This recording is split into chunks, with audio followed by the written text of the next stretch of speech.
चालते एकदम smooth. Vibration कमी झाले.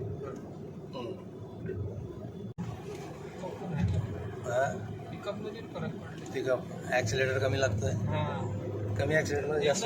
लाईट दिले. नाही तर नवीन झाली गाडी. नवीन झाली. सारखी वाटायला.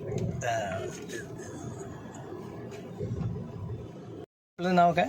आतिश भगवान अधिकारी. बरं, आपण आता जी आपली गाडी डिकार्बोनाइज केली तर त्याच्याने आपल्याला काय रिझल्ट जाणवले त्याच्यात? आता रिझल्ट असं का ते गाडीचं म्हणजे व्हायब्रेशन एवढं होतं म्हणजे आता डायरेक्ट नाहीच झालं. डायरेक्ट स्टॉप झालं. स्टेअरिंग म्हणजे व्हायब्रेट व्हायची माझी. बरं.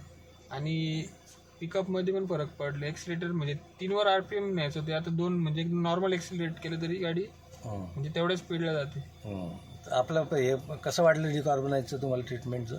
एकदम फर्स्ट क्लास काम आहे. बरं, ठीक आहे. Thank you sir. थँक्यू.